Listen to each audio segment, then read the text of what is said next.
Kingdom people, they thought you would stay in the same chapter. So, you know how we go through different phases in life.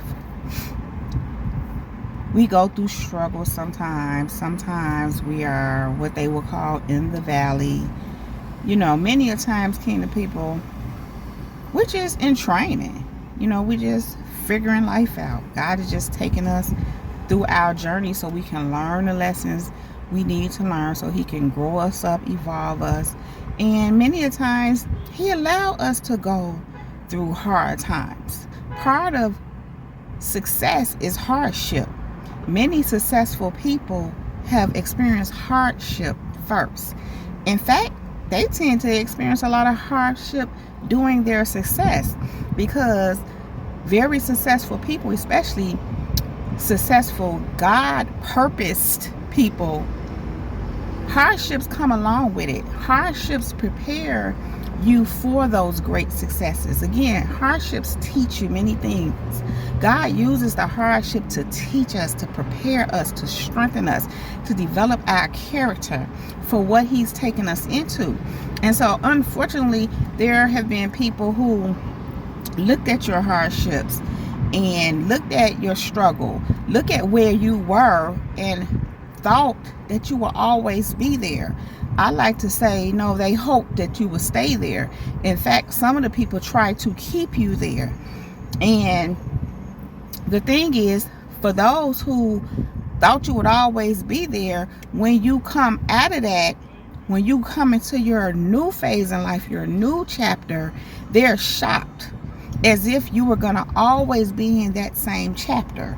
They thought that that was the only chapter in the Bible, even in any book. But in the Bible, there are different chapters. There are several chapters. There's just not only one chapter in the Bible. Even in any kind of book you read, whether it be whatever kind, it doesn't matter the genre. It could be a self-help book, educational book, which is kind of self-help too, but different, subject matters, of course. But also, even if it's just a novel, it's not just one chapter in a book. If there are chapters, because some books don't have chapters, they just go on and on and on and on. And so, in a book, there are more than one chapter. There's usually at least 5. Most times more. But it's very rare you will find a book with 5 chapters or less. But it does happen. And so here's the thing. When you read a book, chapter 1, you don't go to the next chapter, chapter 2, and chapter 2 says the exact same thing as chapter 1 say. Then go into chapter 3 and it's saying the same thing as chapter 1 and 2 say. And so on and so forth. That doesn't happen.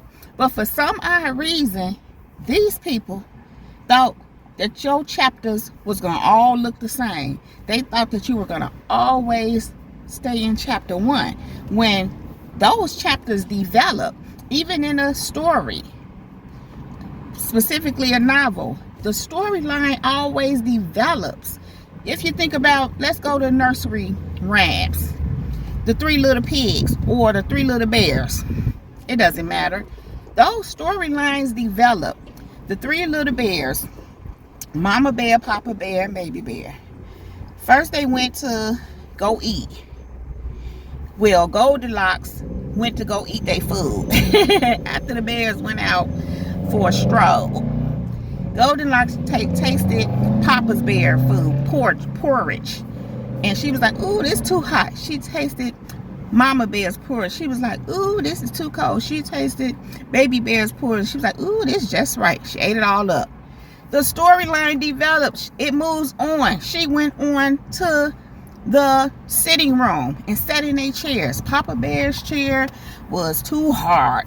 She popped in Mama Bear's chair. She said, ooh, this too soft. She hopped in Baby Bear's chair. Ooh, she said, it's just right. And she broke it. The story continues to develop. She went into the bedroom. She jumped in Papa Bear's bed. Ooh, this bed too hard. Hopped in Mama Bear's bed. Ooh, this bed too soft. Hopped in Baby Bear's bed. Ooh, this is just right. What happened? She fell asleep. The story continues to develop. The 3 little bears came home, found their porridge tampered with, and Baby Bear's eaten. Go to the sitting room, found Baby Bear's chair broken. Went to the bedroom, found Goldilocks in the Baby Bear's bed sleeping. That story developed. When Goldilocks woke up, she ran up out of there. See how the story develops over time? It didn't stay in the kitchen eating porridge. Goldilocks didn't stay there. She went on to the next thing. Then the storyline continues to develop. I'm flattening this B. It keep coming in here. But we're going to keep going with this. So, what I'm seeing here is this, Kingdom people. You didn't just stay in chapter. So, Kingdom people, yeah. These people thought you was going to stay in the same chapter. And you all the way in chapter 20. You done leveled up. You done upgraded. You went through your trials, your tribulations. Not that it's not some more that's going to come, because that's just part of life. Especially when you are purpose driven. When you are led by God. That God has you on a mission. That's just part of it. But you've gotten accustomed to it. It's second nature to you now. It's normal for you now. But these people, Kingdom people, they thought you were just going to stay on chapter 1. And they trying to understand how you get on chapter 20. Here's the thing. Many of them are on chapter 1 still. Or maybe they developed to chapter 10. And they confused about why you on chapter 20. How your life changed so drastically. But it's because you was in the trenches. You was in the trenches with God. Or God was in the trenches with you. You were being led by God. You were on a mission. You was on a purpose that was directed by God, that was sent by God. God ordained it. And so, yes, if you continue to walk with him, I just heard, and talk with him, and he tells you you are his own, of course you're going to get to chapter 20 and 30 and 40. In fact, you're going to finish that book and you jumping into a next one. You're going to go through a series of books and jump into another volume, because that's how God do it in your life. But Kingdom people, they thought that you would still be on chapter 1. They thought you was just going to stay on chapter 1, maybe get to chapter 2.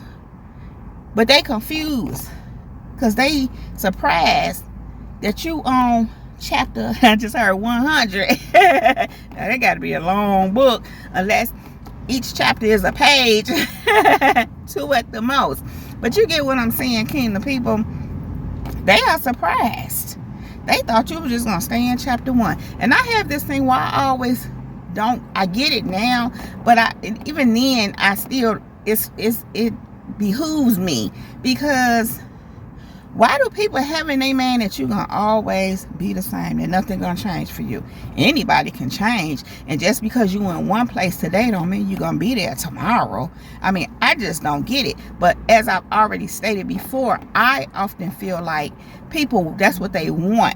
That's how they want to see you. They don't want to see you grow. They want you to be where you were. They want you to stay there. It's not, I can't imagine, and they think you would never come out of that, because people do. They probably even overcame something. They probably accomplished something. So why not you? Again, I always say it's because they didn't want you to. And even if they knew that you could accomplish things, they know you have accomplished things, they didn't think you was gonna do it like this, baby. They didn't think that. They thought that you would just stay, let's just say chapter 10. Let's just say that. But when they see you at chapter 20, they feel away. But Kingdom people, listen. They thought you was going to stay at chapter 20. And they are glitching. They are seriously glitching. Many people feel a way. In fact, you are a way shower to them. You showing them what's possible. You showing them what they coulda, shoulda, woulda. Not in the way of what you're doing, but just for their own lives. And I'm just hearing, if they have followed God sincerely, completely. But kingdom people, listen, they thought that you was going to stay in chapter 1, but you ain't nowhere near in chapter 1. You got a whole lot of more chapters written.